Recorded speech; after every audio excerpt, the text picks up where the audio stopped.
Բարի լույս սիրելիներս, այսօր պիտի խոսենք կնոջ հնազանդության մասին։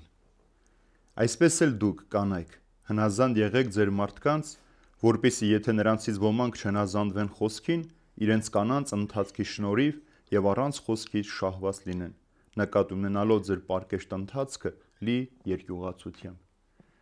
Սիրելիներ, Պետրոս առաքյալը ընդհանրապես հոգևոր կյանքի մեջ մեր հայրերը, սուրբերը այս հնազանդությունը հավասար չեն դնում այն հնազանդության հետ, որ պիտի ունենա ծառան իր տիրոջ եւ քաղաքացին իր պետության հանդեպ, որովհետեւ թե ծառան, թե քաղաքացին ինքը պարտավորությամբ եւ պարտականությամբ է հնազանդվում։ Իսկ հոգևոր կյանքի մեջ, ամուսնական կյանքի մեջ այս հնազանդությունը սիրով ու խոնարհությամբ է, որովհետեւ նա ով սեր չունի, չի կարող նաեւ հնազանդվել։ Հռոմեական կայսրության մեջ, ընդհանրապես հեթանոս աշխարհի մեջ եւ հատկապես հրեական միջավայրում կինը արժեք չուներ, այն համարվում էր անպետք իր։ Երբ մեր Փրկիչը Հիսուս Քրիստոս աշխարհ եկավ, ցույց տվեց, որ իր համար տարբերություն չկա, թե տղամարդը, թե կինը, որովհետև երկուսն էլ արժանի են փրկության։ Եվ նաև ինչպես Պողոս առաքյալը նամակի մեջ ասում գաղատացիներին ուղված, այլևս չկա խտրականություն ոչ հեթանոսի, ոչ հրեայի, ոչ ծառայի, ոչ ազատի, ոչ արևեկի, որովհետև բոլորն էլ Քրիստոսը մեկ դարձան եւ բոլորն էլ Աստծո զավակներ եղան։ Քրիստոս արժևորեց կնոջ դերը, որպեսզի նրա ներկայությամբ ամուսինը կարողանա փոխվել։ Տեսեք, ասում եմ, եթե հանկարծ տղամարդը խոսքին չհնազանդվի, կնոջ պարկեշտության խոնարհության շնորհիվ ամուսինը փրկությունա եւ սուրբ կոչի, որովհետեւ Սողոմոն իմաստունն էլ ասում է. լավ կինը կառուցում է իր տունը, իսկ անզգամ կանայք քանդում են իրենց ձեռքով իրենց իսկ ունեցածը։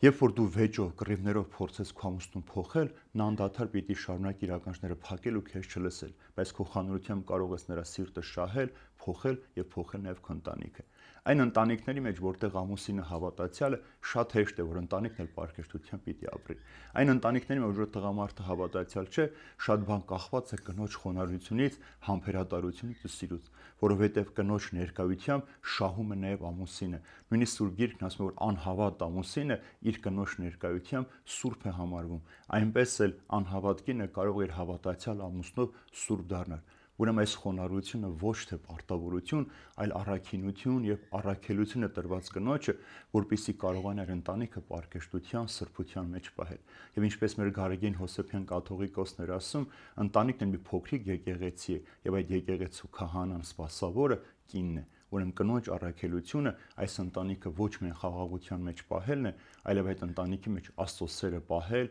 զարգացնել եւ դեպի փրկություն առաջնորդել։ Թող այդ խոնարհության զարդը բոլոր կանանց առաջնորդի դեպի Հիսուս Քրիստոս իրենց ընտանիքի փրկության համար, սիրելիներ։